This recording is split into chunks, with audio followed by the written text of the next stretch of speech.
حضرت لوط علیہ السلام اور قوم لوط کی تباہی، بحیرہ مردار کا ایک پراسرار راز۔ جب آپ کسی ایسی جگہ کے بارے میں سوچتے ہیں جہاں زندگی مشکل ترین حالات میں بھی موجود ہو، تو کیا آپ کے ذہن میں کوئی منظر ابھرتا ہے؟ ایک ایسی جھیل ہے جسے دنیا بحیرہ مردار کے نام سے جانتی ہے۔ اس کے پانی میں کوئی مچھلی زندہ نہیں رہ سکتی اور اس کے چاروں طرف کی زمین مکمل طور پر بانجھ ہے۔ کیا آپ نے کبھی سوچا ہے کہ کیا یہ ہمیشہ سے ایسا ہی تھا یا یہ کسی ہولناک عذاب کی یادگار ہے؟ قرآن پاک میں ایک ایسی قوم کا تذکرہ ہے جو بدترین اخلاقی پستی کا شکار تھی۔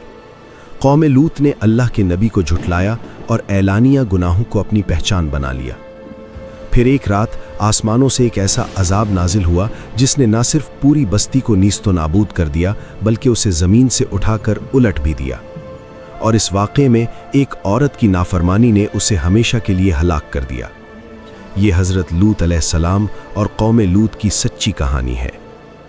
اسلامی تاریخ میں کچھ لمحات ایسے ہیں جو محض قصے نہیں ہیں بلکہ انسانیت کے لیے ہمیشہ کی یاد دہانی ہے۔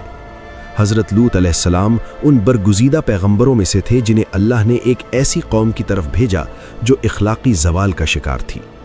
یہ قوم اس وقت کے اردن اور فلسطین کے علاقے میں رہتی تھی، وہی علاقے جہاں آج بحر مردار موجود ہے۔ یہ لوگ ایک ایسے گناہ میں مبتلا تھے جو پہلے کبھی دنیا میں عام نہیں تھا۔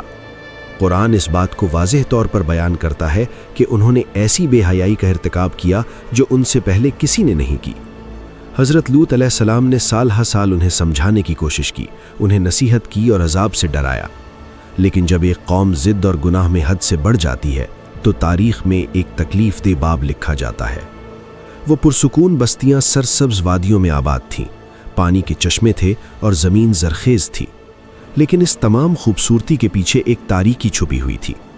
وہ مسافروں کو لوٹتے، راستوں میں فساد پھیلاتے اور ان کا سب سے بڑا گناہ تھا مردوں کے ساتھ جنسی تعلق قائم کرنا، اور وہ یہ اعمال نہ صرف کرتے تھے بلکہ ان پر فخر بھی کرتے تھے۔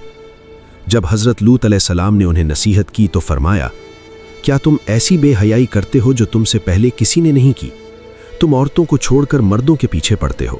لیکن قوم نے ان کی بات سننے کے بجائے مذاق اڑایا اور کہا، لوط اور اس کے پیروکاروں کو شہر سے نکال دو، یہ لوگ تو بڑے پاکیزہ بنتے ہیں۔ اسی لمحے ایک قوم نے خود ہدایت کا دروازہ بند کر دیا۔ حضرت لوط علیہ السلام مسلسل اپنی قوم کو خبردار کرتے رہے۔ ان کی آواز میں درد تھا اور ان کے الفاظ میں نصیحت۔ وہ کہتے تھے، اللہ سے ڈرو اور ان گناہوں سے باز آ جاؤ، لیکن قوم کے دل سخت ہو چکے تھے۔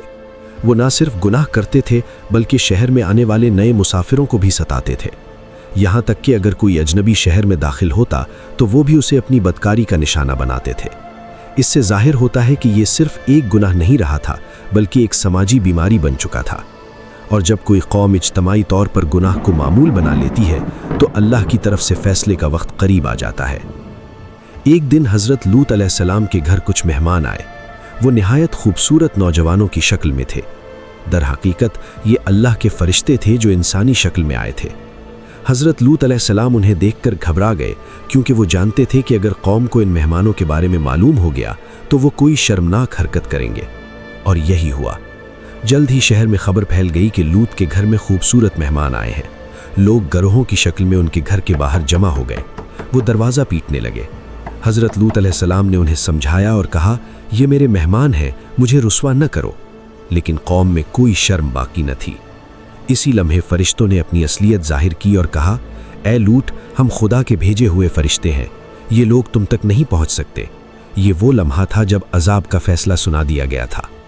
فرشتوں نے حضرت لوط علیہ السلام کو حکم دیا، رات کے آخری حصے میں اپنے اہل و عیال کو لے کر یہاں سے نکل جاؤ، لیکن ایک اہم ہدایت بھی دی گئی کہ تم میں سے کوئی بھی پیچھے مڑ کر نہ دیکھے۔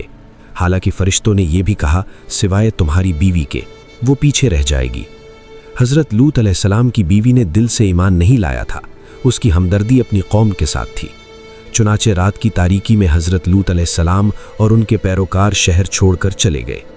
آسمان پر خاموشی تھی اور زمین کسی خوفناک لمحے کا انتظار کر رہی تھی۔ رات کے آخری لمحات میں آسمان پر ایک زوردار آواز گونجی، زمین لرزنے لگی۔ اللہ کے فرشتوں نے سب سے پہلے پوری بستی کو زمین سے اٹھایا، پھر اسے زمین پر الٹ پھینکا۔ قرآن میں ہے کہ ہم نے ان کی بستیوں کو الٹ دیا اور ان پر پتھروں کی بارش کی۔